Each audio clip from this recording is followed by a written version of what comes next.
Hi all, welcome back to my channel. I am so excited to bring you my third video. In this video, I'm going to talk about my impressions of the United States, what were my expectations coming to the United States, and what I actually found.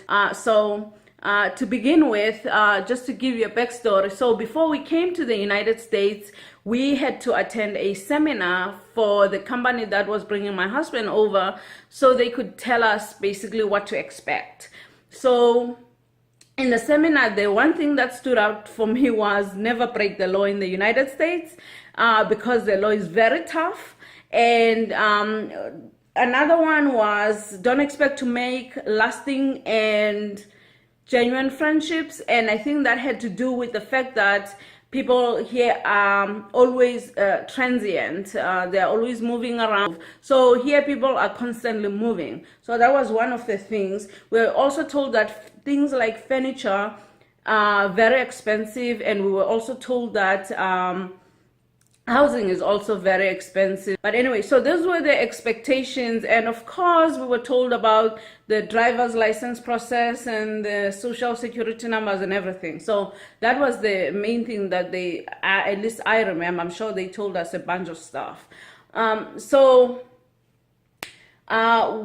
we landed in the United States, we landed in Miami, and Miami International Airport. And the first thing we noticed, there was a lot of Spanish, which we did not expect because we did not understand the influence that the Hispanic culture has in the United States, which is huge, by the way. And that's a good thing because you want diversity and, you know, it's good for humanity. So, but that was one thing, but this was our connection flight, so that was not our final destination.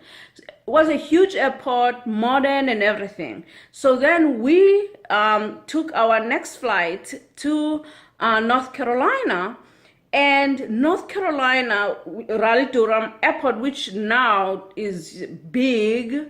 I mean, not huge, but it's big and it's modern and it's redone since I've been here. But when we got here, the airport was small. So for me, coming from South Africa, having consumed American media all my life, I kind of expected everything to be mega, like to be huge, and it wasn't. And to add to that, the area was very rural.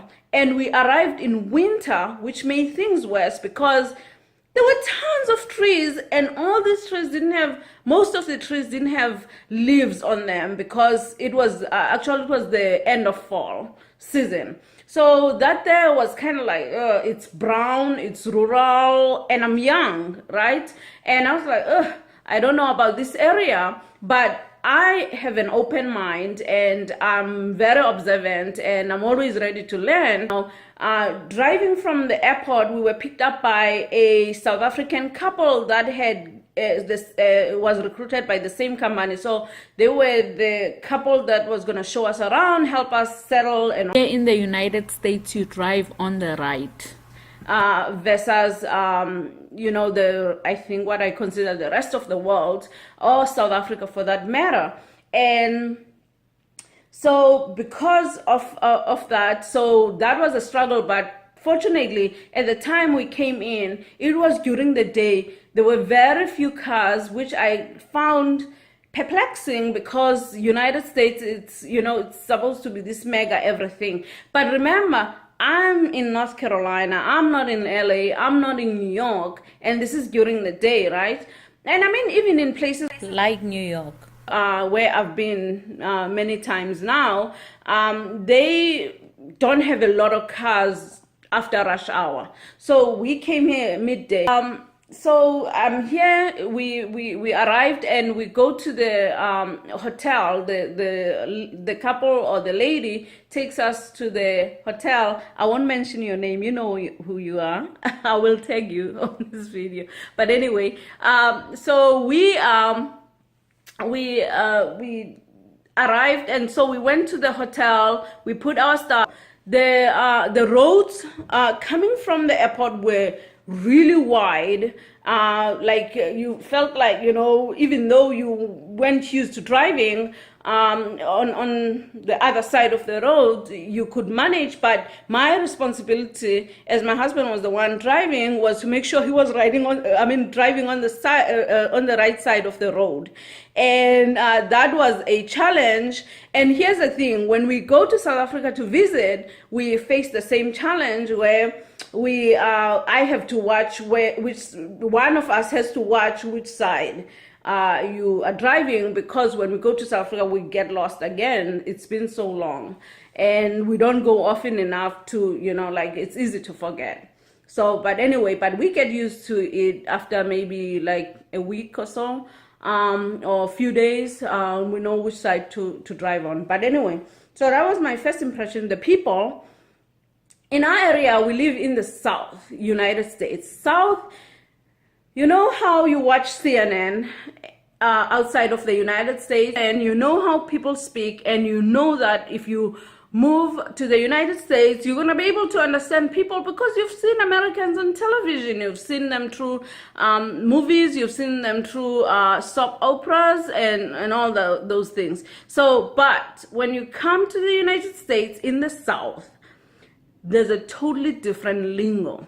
Like, people, when they speak, they have what they call the Southern drawl. I don't know how to do the accent, but all I know is that I couldn't understand a damn word of what people were saying, and they couldn't understand anything I was saying, which was frustrating because I thought I could speak English, but they did not understand a lot of what I was saying, especially people who don't know me. They have the hardest time understanding what I have to say.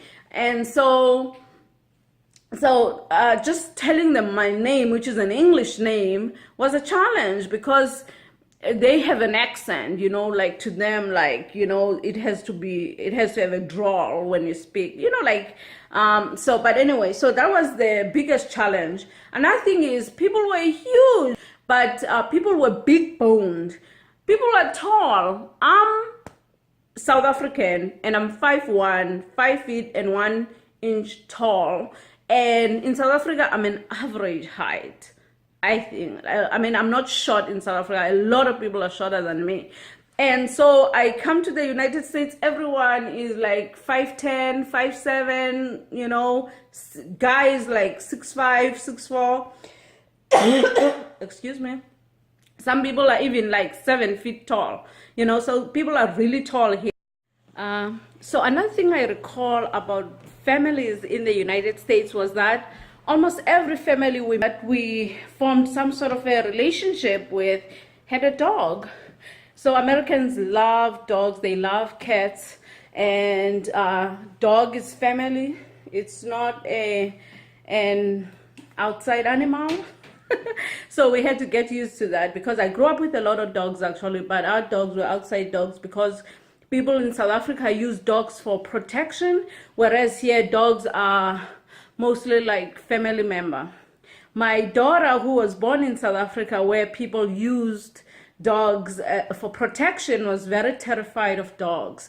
And I remember I had to get a dog, Max, because I wanted her to to get over the phobia of dogs and renew her relationship with dogs. And she was terrified, literally, and now she loves dogs. Max is her favorite dog in the world, because that's her dog, but Max loves her so much because they just have an amazing bond. Max loves everyone in our family equally. I think he's fair like that, but he loves it when my daughter comes home.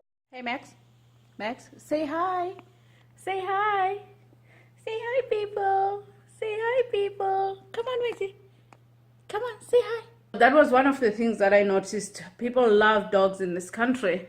And so do not harm dogs, any animal for that matter, because we have to teach our children compassion. And the best way to teach your children compassion, you have to teach them to respect other people, to respect themselves first, to respect other people, and then to respect animals. And you will have a much better society, actually, where people don't show cruelty. And so another thing that I remember was there's something called Southern hospitality. What basically that means is that people are warm, welcoming, and giving, and it's all about, like families. And so that's something that I did find here in the South, that family is the major thing. The surprise, what I was surprised by is how, when I first moved to the United States, remember, I'm coming from South Africa, so I'm expecting a very well advanced country with, like everything is all modern. And when I came to the United States, I was shocked, actually, especially in our area, how conservative people are, not in terms of politics, but in terms of their value system. Family is huge, is what makes America work. Family, like the nuclear family. Where I was surprised was extended families don't mean what extended families mean to us. Like, like the grandma and aunts and uncles and everyone. To us, a grandma, aunts, and everyone is family, is immediate family. And so here, grandparents, they may live in another state or in another city, so they don't get to raise their grandchildren like our grandparents raised us. I mean, of course, there are lots of exceptions in my observation, but that's what I observed. In fact, I thought that things that I used to hear on television about African Americans and everyone, berating them for things like out of wedlock pregnancies and all, and I thought they could be solved by just having strong, connected, extended families, because that's how it's done in Africa. In Africa, we don't send grandparents to a home. They live with you. They take care of the babies, and they're like really like a hand that's always there. And so that was what I thought was missing in the United States, based just comparing my culture in South Africa and the culture here. And so people are very traditional. Family values are very important, and I think that's something that we as South Africans should not lose, because that's the foundation of a country. I honestly believe they don't necessarily have to be traditional families, but those connections, blood connections and friendship connections, of course, are important, but blood connections are important because you feel a sense of responsibility to your family more than anything. So that was the thing, and that's another reason why I was kind of wish that my children had grown up in South Africa, because I wanted them to have that sense of, like family. But fortunately, they had the mother and the father who was responsible for them and made sure that they were taken care of. And we really never had a void in that sense, and they don't know any difference. So it was just me having fond memories of my own grandmother for the period that I lived with her, and wishing that my children had that.